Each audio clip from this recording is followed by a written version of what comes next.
Flávio, ele é um dos generais que está na parte da Palestina, está ali guerreando, batalhando para o crescimento de Roma. Quando souberam que Nero caiu fora, o que a guarda pretoriana fez? Olha, vamos proclamar esse camarada aqui, ó, mais conhecido como Vespasiano. Vamos proclamar Vespasiano imperador de Roma. Só que havia outros 3 que também que foram proclamados imperadores, mas veio Vespasiano e tomou lugar. Falou: quem manda aqui nessa casa sou eu. E aí veio Vespasiano e tomou o reinado. Vespasiano, ele reinou de 68 a 79. Só que acontece, no ano 70, houve o cerco de Jerusalém, a profecia de Mateus 24 se cumpriu, Jerusalém foi sitiada, foi destruída, os judeus foram expulsos de Jerusalém, e o que aconteceu? O filho dele, chamado também de Tito, mas o nome aqui dele era conhecido como Vespasiano, foi o general que cercou Jerusalém, destruiu os muros, destruiu o templo e fez com que os judeus se dispersassem. Porque nessa época aqui já estava acontecendo montins, guerras civis dentro de Jerusalém. Porque um dos motivos foi a perseguição aos cristãos, e outra, a revolta dos zelotes. A partir do ano 66, os zelotes começaram a se revoltar contra Roma, por causa dos impostos, por causa do punho de ferro que Roma dominava. Os zelotes eram um tipo de exército? Não, os zelotes eram os rebeldes. Eram os rebeldes de Jerusalém. Foi uma das primeiras aulas. Os zelotes eram os rebeldes de Jerusalém. Eles se levantaram contra o governo de Roma, porque eles não queriam ser governados por gentios. Eles eram uma espécie de revolucionários. Eles eram uma espécie de... uns extremistas. Eles eram os radicais. Eles eram os terroristas mesmos daquela época. Eles eram os camaradas que ou matavam ou morriam. Tipo isso. Mas eu não vou ser servo de Roma. Aí no ano 66 começa a briga. Em 66 até o ano 70. Do ano 70 houve a dispersão dos judeus, e o filho de Vespasiano, o general Tito, é que comanda aí essa dispersão, a destruição, e acaba com a guerra civil. E no ano 79, Vespasiano morre. Aí o filho dele, general Tito, sobe o poder. Tito Flávio César Vespasiano Augustus. Esse homem aí foi quem reinou depois de seu pai, Vespasiano. Ele assume o poder. Só que ele reinou pouco tempo. Ele reinou do ano 79 a 81. Por quê? Ele morre. Quando ele morre, o seu irmão assume o lugar dele. Aí esse camarada aqui é como se você juntasse Calígula e Nero. Meu Deus do céu! Será que o homem era doido? Você juntar Calígula e Nero, o doido depravado e o maluco que mata todo mundo. Juntou os dois. É aqui que acontece, é terrível. A partir do ano 84, aproximadamente, Domiciano, ele se autoproclama Deus. Entre 84 e 86. Ele se autoproclama Deus e institui o culto ao imperador. O primeiro quem fez isso foi o César Augusto. Mas só foi em Roma. Agora esse camarada, ele espalha o culto ao imperador em todas as províncias do mundo. E ele manda que seja instaurado o culto ao imperador. Quem não cultuar o imperador será declarado inimigo de Roma. E quando é declarado inimigo de Roma, será preso, será morto, será exilado. Existiam esses 3 tipos: ou morto, ou preso, ou exilado.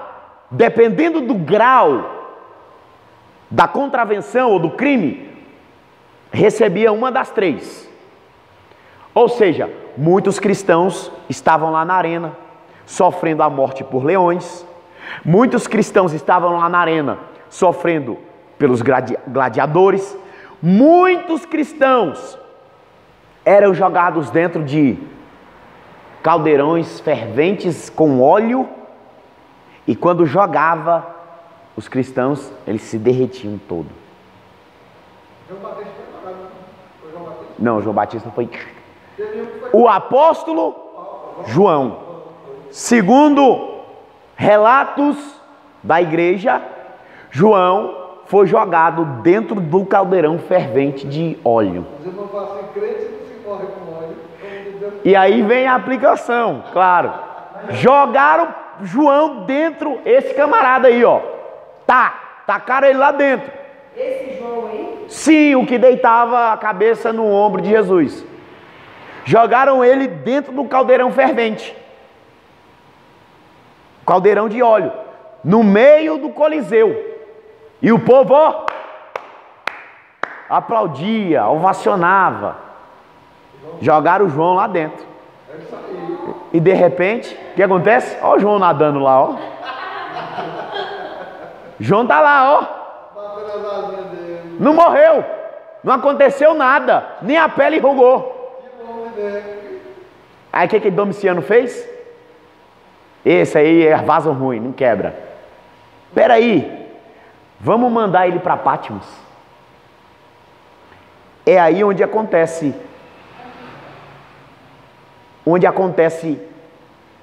as visões do Apocalipse, na ilha de Patmos. Provavelmente, esse relato aconteceu entre o ano 92 e 95 depois de Cristo. Que João foi jogado no tacho de óleo fervente, não morreu. E aí Domiciano falou, ó, manda ele para Patmos. Patmos é uma ilha que fica a 64 quilômetros distante no mar Egeu, fica a 64 quilômetros dali da Ásia Menor. Da Ásia Menor. Aí aqui, ó, nós temos a Ásia Menor, vamos supor, né? Aí a 64 quilômetros, aqui, ó, a ilha de Patmos. Lá só se chegava de barco. É como se fosse aquela Alcatraz, lá nos Estados Unidos. Não tinha como nadar, não tinha como, só de barco. Por quê? A ilha de Patmos, ela não era habitável. Aqui, segundo os anais históricos, era onde os imperadores guardavam os animais que serviam de diversão no Coliseu. Os leões, os tigres, ursos, leopardos e todo tipo de besta. Era aqui guardado. Aí você pensa, João, lá na ilha cheia de feras, e ele lá tendo a revelação do céu. Meu Deus, que aplicação terrível. Era aqui guardado as bestas. Tem um filme aí, é antigo, ó, João na ilha de Patmos. João tem um assistente, João tem uma mocinha que auxilia ele, segura o ventilador. Nada a ver aquilo ali. Quem dera se fosse daquele jeito. João ficou na ilha de exilados. Sabe o que eles faziam? A embarcação romana nem chegava a portar aqui. O barco romano que levava os exilados políticos, o que eles faziam? Eles pegavam o pessoal e, ó, quando chegava a uma distância, vai. Aqui, ó, tá em alto mar aqui, ó, o mar Egeu aqui, ó. Vai. Se não, morra. Morra com quem? Se não tiver tubarão, na hora que chegar lá, a fera come. E aí? E aí? Era uma pena de morte. Era um falso exílio. E como é que ele volta? Ele volta no ano aproximadamente 96, 97, mais ou menos. Depois da revelação do Apocalipse. É por isso que ele fala, estava eu na ilha de Patmos, no dia do Senhor, quando ouvi uma voz. Ele estava aqui, ó, na ilha de Patmos. estava exilado. Era para estar morto, mas ele não estava morto. Tem que guardar ele. E aí? Foram, depois da morte de Domiciano, o imperador Nerva, ele manda, ele cancela o decreto em perseguição aos cristãos, e aí manda trazer de volta quem estava no exílio. Todos os que foram exilados, pode voltar. Se sobrasse alguém, pode voltar. E aí foi quando ele voltou, ele pastoreou Éfeso, a igreja de Éfeso, até morrer. Ok? É aqui que acontece a revelação do Apocalipse. Não vamos entrar no Apocalipse porque não dá. Mas essa é a data aqui, ele morreu de velhice. Aproximadamente entre 95 e 96 DC. 96 DC. Ok? Então, com isso, nós damos fim ao panorama do Novo Testamento. E eu quero, nesse momento, deixar uma coisa aqui para vocês. E um detalhe muito importante.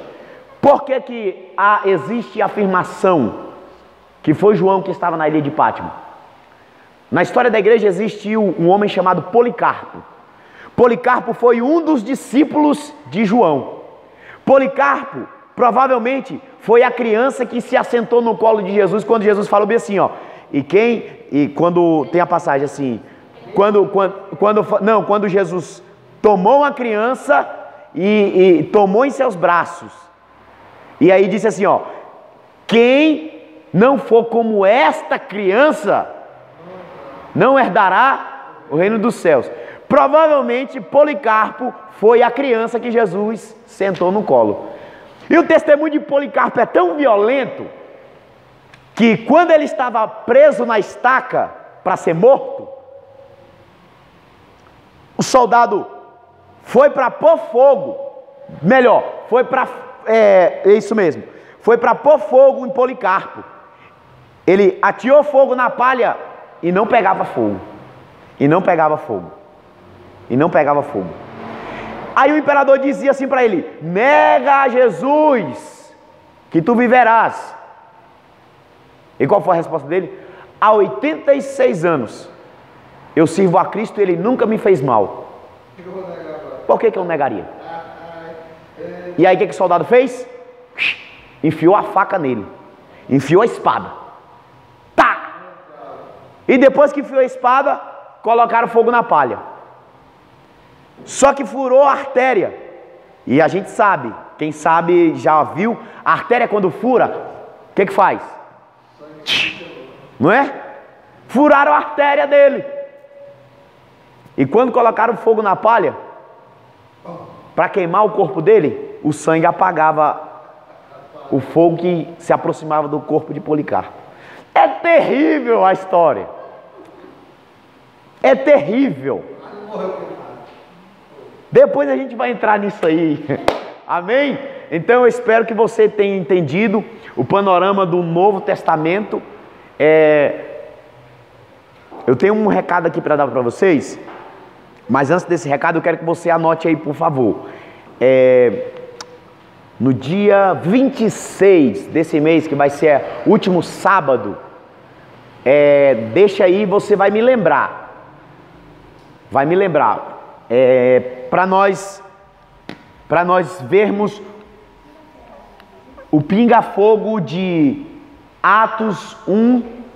Estão lembrados aí? De Judas? Coloca assim, pinga-fogo de Judas. Pronto. Que aí nós vamos falar sobre esse assunto aí, sobre a morte de Judas. Foi suicídio? Não foi suicídio? Ele se enforcou ou não se enforcou? A gente vai ver isso aí. Isso. A gente vai ver esse relato aí. Tá ok? Então, eu peço a vocês que deixem anotado. No dia 26, nós vamos discorrer isso aí. E no próximo sábado, outra anotação aí. Esse sábado agora, teremos prova. Ok? Haverá prova. Vai ser um questionário aí para o teste de conhecimento. Vai ser uma coisa rápida. 20 questões apenas. Você pode trazer o seu material para consultar, você e o seu material apenas. Tá bom? Vai chegar aqui, fazer a prova e tchau. Não, é só você e o material. Chegou aqui, fez a prova, tchau. Tá bom? Então, eu espero que vocês tenham entendido aí todo o assunto. O senhor tinha falado aquela livraria família cristã? Sim.